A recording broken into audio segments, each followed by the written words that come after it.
And welcome back to Boom and Bust. I'm your host, Tony Clement, having a conversation with Peter Deeb. He is the chairman and founder of Hampton Financial in Toronto. Peter, talking about President Trump, obviously, and wondering, because I know of your interest in some of these regions and about the BRICS countries as well, will President Trump be able to renew links with countries like Saudi Arabia, India, and other BRICS powerhouses? I think the answer to that is yes, but I do believe that the environment is considerably different than the last time. In the last 4 years, the BRICS movement has accelerated beyond anyone's expectation. Mhm. You know, if I take 140 countries in total that have signed on or are in the process of signing on, they have unveiled a draft of their new currency. They have created a bunch of scenarios for blockchain type payment systems between them to foster trade among them. So they seem to have crafted a way of trading in the absence of the U.S. dollar, and as it picks up momentum, it may become their preferred choice. So I think Trump is going to be dealing with a stronger and more confident bunch of players in that region. And it may change the way that the negotiations go a little bit, or it may change his approach.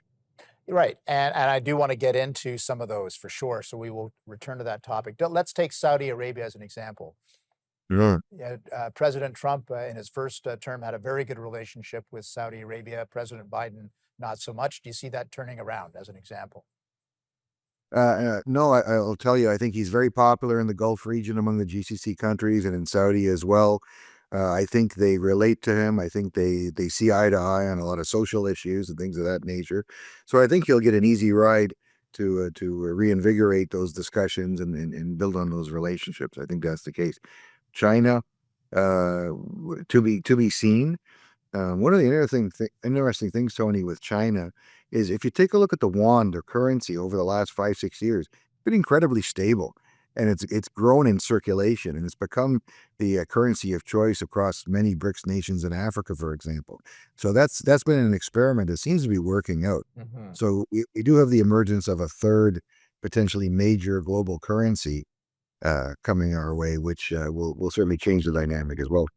Yeah, let's talk about China a little bit more then. Obviously, they've had some economic issues the last few months, last couple of years even. But your point is that they are a stable economic actor worldwide, and with an aggressive Trump agenda on tariffs, you're saying that they'll be able to withstand that better? I think they're prepared to adapt to it.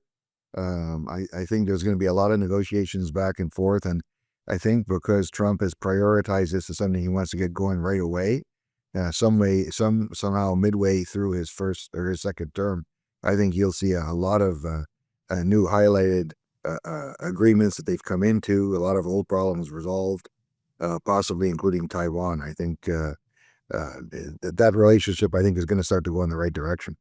Oh, tell me more. What do you expect to see on Taiwan?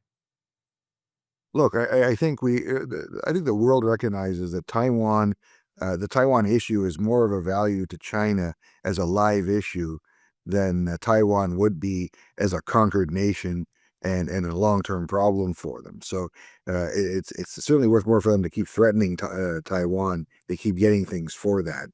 I don't think they really have the intention to dominate this island and have 48 million people who don't like them have to integrate. It would be a mess for everybody.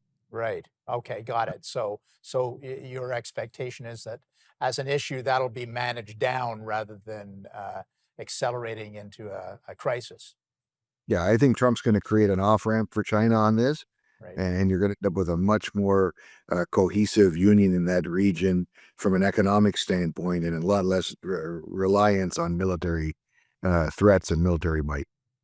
Let's talk a little bit more about the BRICS summit. I guess the last one was in Kazan, Russia recently. Any other takeaways from that summit from your point of view, Peter? Look, it was all positive. I mean, the everything from the official statements of the news around it, there's big macro plans being delivered on and being executed. And there's a lot of, even more importantly, smaller initiatives around the main agenda that are being launched. And these are things that have been, thought up along the way. They're natural bolt-ons to the overall strategy. It's pretty exciting if you're part of that BRICS bloc, that the group really, this is for real. These people have a real clear agenda, and it's something that's executable. Peter, we're going to take another brief break. We'll be back with you after these messages.